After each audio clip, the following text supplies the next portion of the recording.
Buenos días, hoy vamos a hablar de diferentes rasgos que hemos trabajado de cada una de las etapas de la infancia, niñez temprana y niñez media.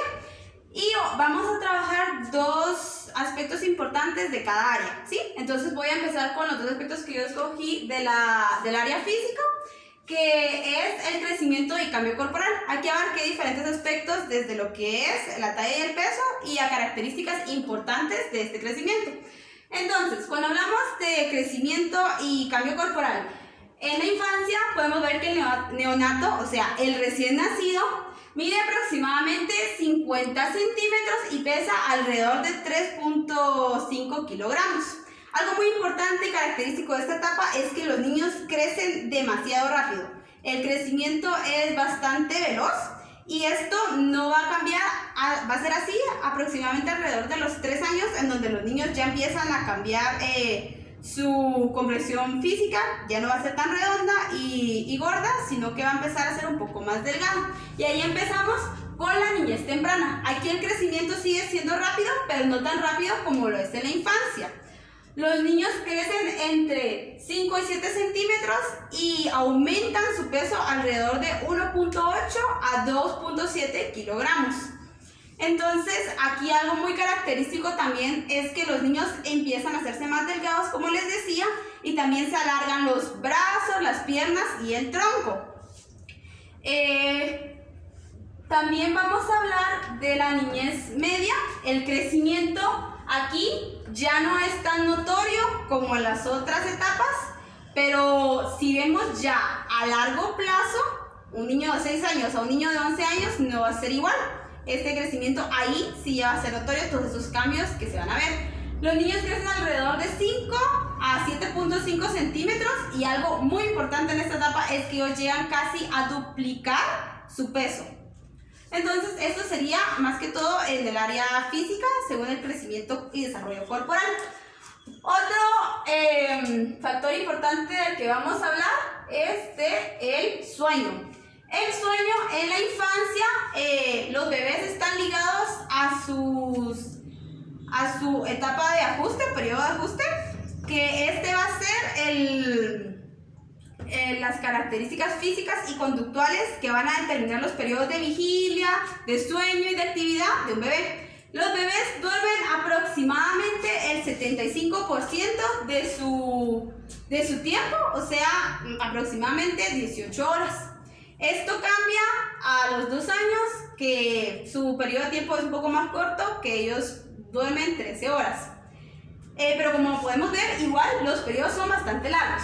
Cuando vemos la niñez temprana, los periodos de sueño, el ritmo de sueño cambia, pero algo muy importante aquí que hay que resaltar es que aquí aparecen los trastornos del sueño. Estos trastornos pueden ir desde terrores nocturnos hasta pesadillas, enuresis y sonambulismo, y los papás tienen que estar muy atentos a ellos porque son muy comunes y fáciles de superar, pero si estos persisten ya es algo a lo que hay que poner atención.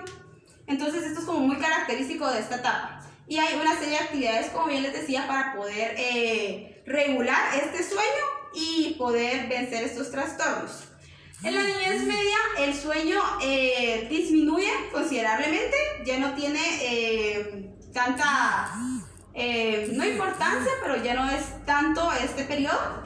Y los niños empiezan a tener sus propios horarios. Entonces, es muy importante que los papás estén atentos a ellos para que estos horarios puedan ser buenos, porque si vemos, el sueño es algo muy importante, ya que hay una hormona que trabaja durante este periodo, y si los periodos son irregulares, entonces el desarrollo físico de los niños se puede ver afectado y podemos ver un desarrollo atípico en algún momento.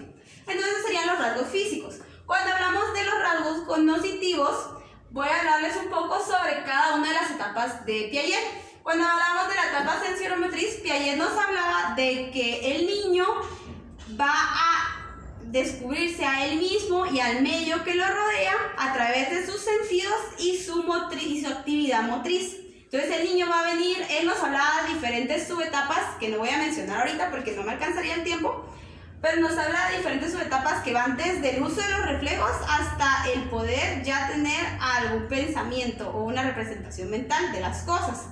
Entonces vemos cómo el niño ve que ya va a ir evolucionando estas subetapas porque una da lugar a otra.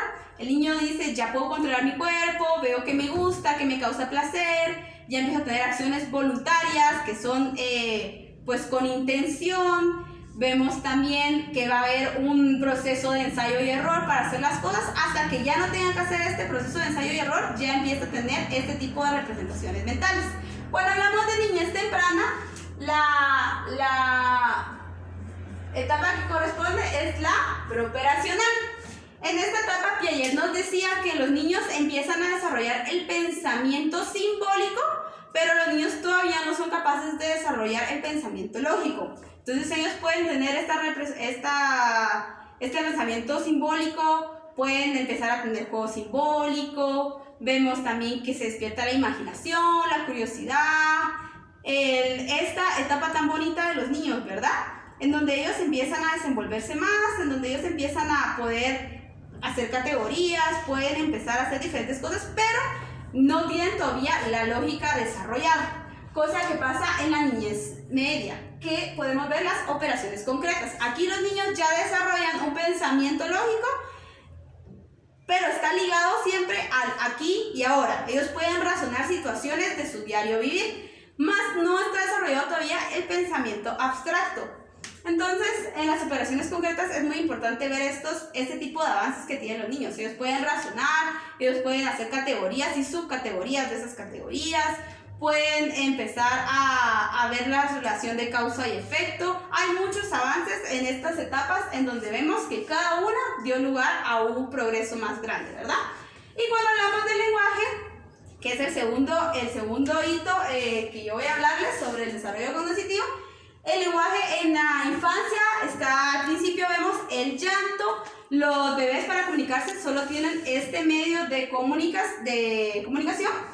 Y también vemos después que existe el balbuceo, que el balbuceo como tal no es un lenguaje y no se debe confundir con las primeras palabras, pero sí es el que va a dar inicio a estas, ¿verdad? Entonces, es muy importante también que para un desarrollo del lenguaje temprano, el niño necesita, la imitación va a contribuir bastante a este.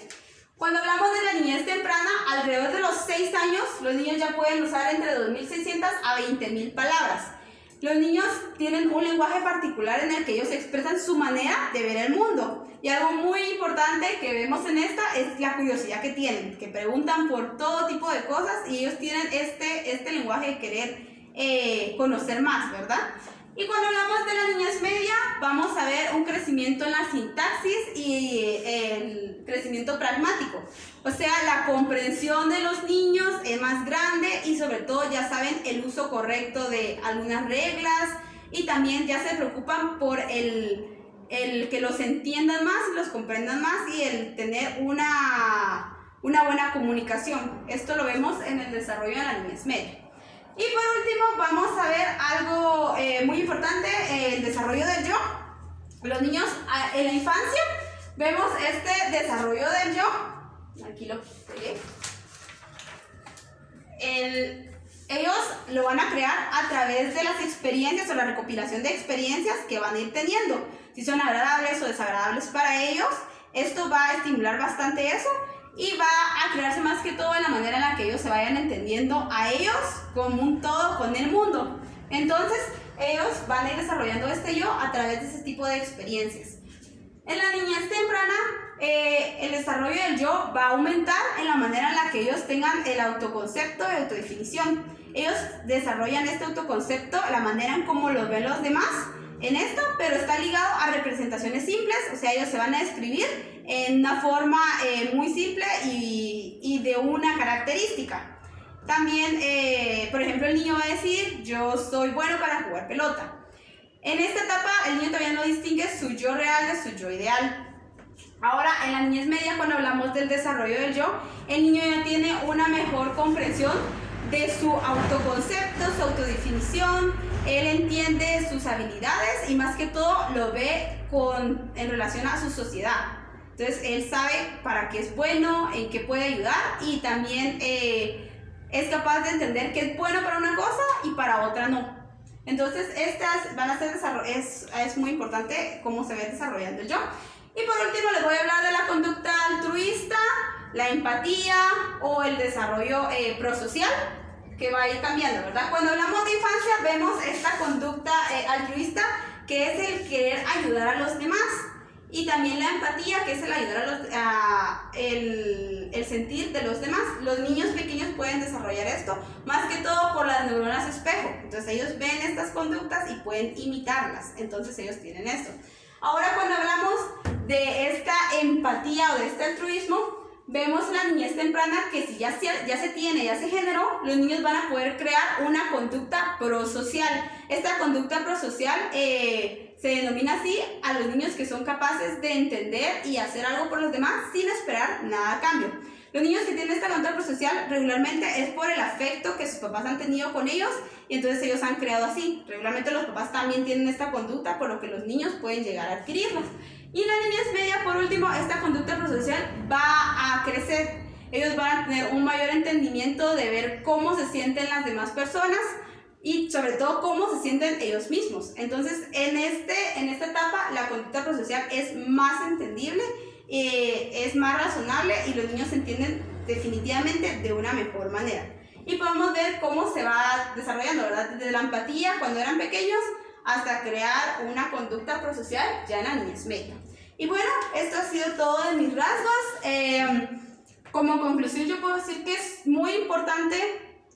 Creo que tanto los factores físicos como medioambientales van a determinar bastante el desarrollo de un niño.